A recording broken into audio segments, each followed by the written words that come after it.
As much as I am loath to say it as a conservative who actually cares about conservative policy, Doug Ford's early election ploy looks like it might actually work, and he will win not only a majority government, but a bigger majority than he already had. This could also all fall apart as debates happen and as the public potentially turns on an early election at the same time that the US is imposing tariffs on Canada. But all that is going to be left to the campaign to decide. I want to break down some of the polls for you guys here today, what Main Street research has been showing, and then I will also be referring to what other pollsters have been showing. I generally favor what Main Street is saying just simply because other pollsters showing the PCs at 51% in my mind isn't realistic. It's incredibly hard to get above 50% in Canadian politics in a multi-party system, and I don't believe that Doug Ford is the man to do it. Even in 2022, when he had won a big majority, a bigger majority than he won in 2018, he won it with like 40% of the vote. Really, the story of Ontario politics right now is just that Doug Ford might not be a very good leader. He's not a good conservative at all. In fact, he tracks closer to Justin Trudeau than he does Pierre Poilievre, but his opposition is utterly incompetent.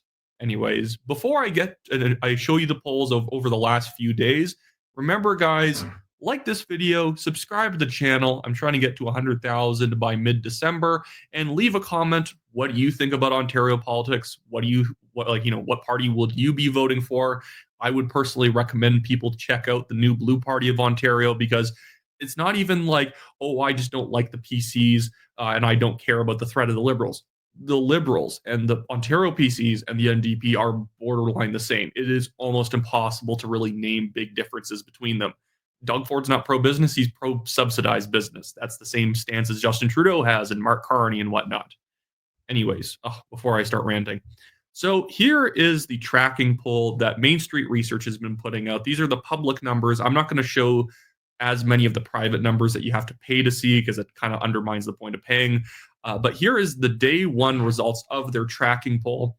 And I'm including the undecideds because this early into the election, the undecideds do matter. Towards the back end of an election, the undecideds are probably just people who aren't voting at all. But this is for if people were to vote in the provincial election on this day, who would you be voting for? The Ford PCs early on were just grabbing up 32% of the vote, Liberals 24, and the NDP 19. Of course, you also have 4% with the Greens and 5% with other.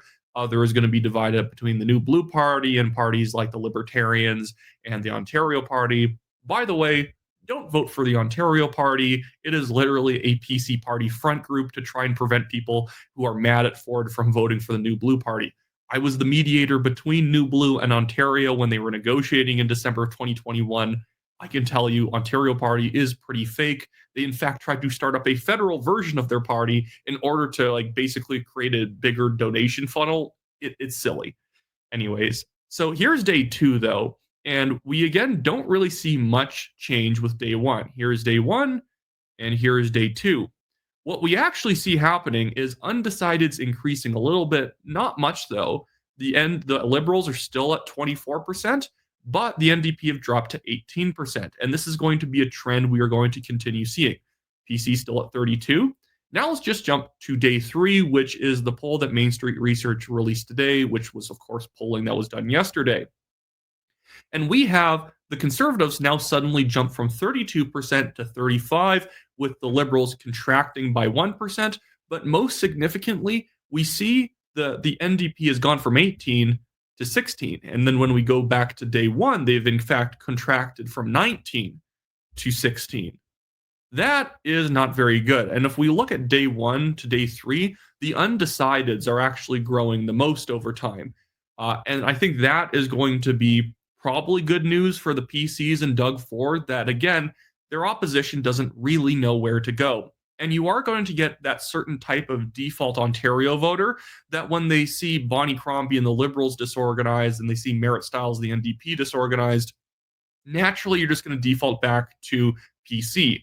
If you're a disgruntled conservative, this is where ploys like the Ontario Party come in, and you look at the alternative party scene and everything looks so divided up between the Populist Party of Ontario, the Northern Ontario Party, New Blue and Ontario Party. You're just going to say, well, what's the point? I'll just vote Doug Ford and the PCs, or I'm going to stay home. Ford wants people to stay home. He won in 2022 off of the back of 57% of Ontario voters saying Ford's going to win anyways. That's crazy when you think about it. More than half of voters didn't vote, and people just thought, what's the point? When everyone, in theory, I know it's very hard to mobilize people, I'm not that naive, but people could have gotten behind an alternative party that was actually offering something new. And I commend Bobby Ann Brady. She ran as an independent in Halderman's Norfolk's provincial riding, federally, that's Leslyn Lewis's riding. She won as an independent after, when she tried to run for the PC nomination, she was arbitrarily kicked out because Doug Ford tried to install one of his friends in the riding, and she actually kicked that guy's butt as somebody without a party behind her. I think that if Bobby Ann Brady gets reelected, and she shouldn't join a party right now because her brand right now is stronger as a person than a party, but after the election she can lend her brand to a party. She should genuinely consider joining the new Blue Party, because the PCs are going to be one of those parties in my mind that will eventually hit the wall from, frankly, just not doing things properly, from not actually making meeting promises and whatnot. And now they're running this election on the excuse that they need to stand up to Trump and they need a new mandate. No, they don't. In fact, they didn't need a mandate at all. Was this really something that was out of the realms of possibilities, that you'd maybe have to have a trade negotiation with the US? And Doug Ford's been one of the people steering into the tariffs. But I'm going to show you some of the more detailed results from the recent Main Street poll. Again, I'm not going to show you too much because I don't want to undermine the value of their polling that some people like myself pay for. But look at this. So right now, Ford's main strength, and this is typical for a conservative party, is with male voters. But the problem that we now see with Merritt Stiles and the NDP and Bonnie Crombie and the Liberals is that men do not want to vote for them. I don't blame men for not wanting to vote for these left-wing parties, but it's kind of silly that then so many people are settling with the PCs, and I really can't name that many differences between Ford and Crombie, and it's mostly stylistic differences, not policy differences. But with the Ford PCs, they're mostly getting their strength from that 50 to 64 demographic and the middle-aged people demographic, 35 to 49, with, again, a lot of his opposition broken up between the NDP and the Crombie Liberals, where they're only at 16 and 16 or 17 and 23 or 12 and 24, 25 and 22. The voters are not really settling anywhere in particular, and that's a really bad thing for the Liberals and the NDP. None of these people deserve to win. I'm going to keep reiterating that. That's why I keep promoting New Blue. By the way, if you don't have a New Blue candidate in your riding, I'd actually recommend you become that New Blue candidate.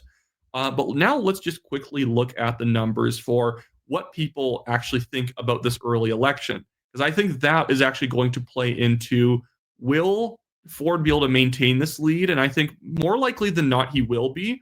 But if anything falls apart, it's going to be on the fact that the early election was completely unnecessary, and you might get a lot of ticked off PC voters just staying home, because this has been one of the pretty stable results day to day too, that a majority of decided people think the early election is complete nonsense. It is a little bit more even these days because a lot of people who are voting PC are naturally going to say, of course, the early election is okay. But I think that even about a third of PC voters do not like that an early election has happened. And so with the election feeling unnecessary and the Ford PCs being ahead, there also could be this possibility that the win is coming, so why bother even attempting to actually, vote? Like, why even bother voting? Why even bother volunteering? The Ford PCs are going to win anyways, and I didn't think this election was necessary, where it might allow for left-wing activist groups to get their people up for the Liberals and the NDP, and they could end up scoring victories in ridings that we didn't maybe expect them to win. But right now, we're seeing seat counts come out of this election based on the polling, different modelers putting these polling results into their algorithms, and it's popping out results where the PCs could win 100 seats. Main Streets, I believe, it still gives the PCs a majority, even with only 36% of the vote, 35% of the vote. And again, the problem is because the NDP and the Liberals are kind of evenly popular in most regions, and then the Conservatives only need 35% of the vote to win. They get 35%. The NDP and the Liberals both only have 27 each, and then there's some votes for other alternative parties and the Greens. And so the Conservatives, in a lot of ways, in Ontario, are winning seats the same way the federal Liberals win them. It's not because anyone likes them, it's just because they're the consensus, middle of the road default party for enough voters that there is not enough consolidation between the left to be able to beat him, and there's not enough new people on the right to take away votes from the PCs in order for another party to win. Again, I don't even think there's even that much of a problem with the Liberals or NDP picking up more seats. If anything, I'd actually like the Conservatives to lose seats because they need a bit of a slap on the back of the head. This was a selfish election. Doug Ford is using Donald Trump's tariff threats as a reason to make himself seem all patriotic and like tough, even though he's been the one kicking Ontario taxpayers in the face, just like Kathleen Wynne and Dalton McGuinty were doing previously with the extremely high taxes and regulations. But as soon as Trump wants to tariff us and hurt our economy, hey, it's our job as Team Canada to hurt our own taxpayers. This is what drives me up the wall. All of these people pretending like, I can't believe Trump would assault us this way. And do I think Trump's acted reasonably on the tariff issue? Not exactly. I do think that we need to crack down on illegal border crossings, drugs, and guns on the border. And that's both a Canadian and US issue. Obviously, the guns come up from the US and the drugs come mostly down from Canada into the US. We need to solve that. I wouldn't have put tariffs on if I was Trump. I would have given the government of Canada more time to get over their LARPing as big, tough freedom fighters against Trump. But this is an issue that obviously needed to be dealt with. Do you know that only less than 1% of shipping containers on ships coming from China or the East in general, when they land in British Columbia, less than 1% of them are actually checked to see if what is being shipped is really what is being shipped, or if there's not illegal contraband on it, like supplies to manufacture fentanyl, because that's where all the fentanyl supplies comes from. It's from Chinese companies that smuggle it in, and then gangs collect it, manufacture fentanyl, and then distribute it in Canada. And do make no mistake, they are also trying to distribute it over the border into the US. These are not virtuous drug dealers who they'll deal drugs to our people, but going over into Washington state to sell it for even more money in Seattle, oh no, of course, off limits. We would never do something nasty like that, but we'll poison people in British Columbia. This is where the BC government, David Eby's NDP government, Ford, all the other people who are on Team Canada with Justin Trudeau are being delusional or dishonest.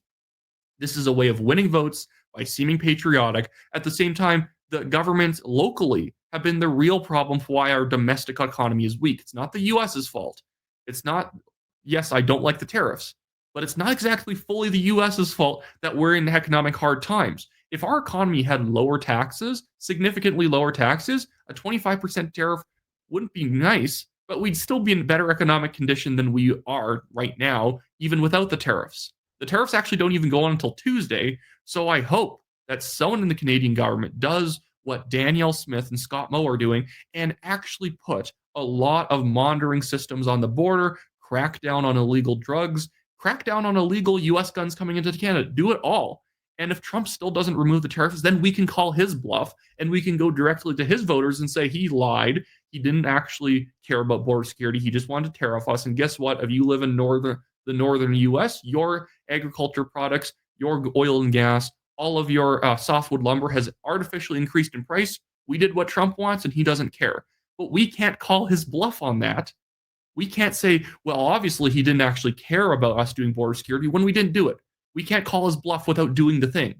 That's the problem. And again, we should be increasing border security anyways. But in Canada's government and in Ontario's government, BC's government, there is this mentality that because Trump told us to do it, then we shouldn't do it. Like these people would eat their own fingers if Trump told them not to do it. It's ridiculous. Anyways, but yeah. So Ontario's election right now looks like we're in another 2022 holding pattern. Nobody particularly likes Ford, although his popularity jumped because of the trade war fiasco, and that demonstrates what the game is. He puffs out his chest. He's the anti-Trump guy, and so a lot of people are just going to reactionarily say, "Well, I like Ford." Then have more of a head on your shoulders. Is he simply doing this for popularity points? Sure, well then it's hollow, and he's also making your life worse. In fact, Ford is literally proposing a COVID style relief spending package to help affected industries. Which affected industries? Whichever one Doug Ford wants votes from. That's really what's going on here. Do you think he's going to give a lot of relief spending to Northern Ontario? Not a chance. Do you think he's going to be throwing it into the suburban areas of Kitchener and Cambridge and whatnot? No. This money's going to go to is going to go to Toronto. It's going to go to Hamilton. It's going to go to Mississauga and Brampton, and then everyone else will get little bits and pieces of money. Thunder Bay's not getting a lot of money from this. Let's be very clear. Anyways. So that's it for me in this video, guys. I'm going to be keeping up with the Ontario provincial election as it develops. I think this election will probably stay in Doug Ford's pocket at the moment. But again, any big screw up in the campaign, any big twist in the trade war could end up affecting things hard. I'm skeptical right now when I see polling that shows the Liberals only at 23, 24%. Because remember, even with Stephen Del Duca, discount Lex Luthor, the Liberals still got 23% of the vote in the 2022 election. And as much as I don't like Bonnie Crombie or Stephen Del Duca or Doug Ford or Merritt Stiles or Andrea Horwath for that matter, I can at least acknowledge that Bonnie Crombie has a far bigger brand than Del Duca does. Del Duca was like a Michael Ignatieff type liberal leadership character. He didn't really add anything. And Merritt Stiles might not be a very inspiring person, but at least it wasn't her third time around running like Andrea Horwath was. And so I think both of them will probably be able to consolidate more vote than the Main Street poll is currently showing. Yeah, I think the undecideds will start splitting more towards Ford than not. But I think that Ford would be lucky to be punching above what he did in 22 if certain issues start popping up around bad governance and if he makes any mistakes on the trade war issue, if Trump calls his bluff on something and shows he hasn't done anything on the border, that's when Ford could start not losing voters on his left, but losing voters on his right. That's the funny thing. Ford succeeded in 2022 despite doing basically what Aaron O'Toole did in 2021, like, kicking his own conservative voters in the face and then moving left. The problem was the left in Ontario was so disorganized and they had like such weak leaders that Ford was actually able to eat their lunch while ticking off his actual conservative base. Like if you're a federal conservative, it's really hard to argue why Doug Ford should stay in office at this point compared to anyone else because it is basically like the same election as 2021. O'Toole's so bad. What's the point of even replacing Trudeau with O'Toole? O'Toole's going to be in office for like maybe a year and a half with a tiny, weak minority government. He's going to get nothing done. And then it gives Justin Trudeau the opportunity to come back in that time and say, see, you can't trust the Conservatives. They didn't get anything done, even though Aaron O'Toole's not conservative and he only didn't get anything done because of the minority government. And so that's where weak Conservatives allow for the actual further left party to gain power later on. The problem is right now Ford's basically as left as the Bonnie Crombie Liberals, but you get my point. The problem with corrupting the Conservatives in order to try and win an election because you think in theory it's good to move left to capture more voters, which is not actually true. There's always actually more voters on the right that you're not capturing than on your left. But if O'Toole had won, he would have corrupted the Conservative Party for probably a decade, and then we would have been floundering around like the PC Party of the 90s with no real purpose. And then you'd probably get other alternative right parties popping up to fill in the void. And then that would have to sort itself out for a long time, where it was actually good, ironically, that Trudeau won in 21 barely and beat O'Toole because then we got to re-roll the dice and get someone like Pierre Poilievre. So then when we win a few years later, we actually get substantial reform and that government might actually stand up for 2 or 3 or even 4 terms of actual good governance. Anyways, so that's actually it now. See you guys later.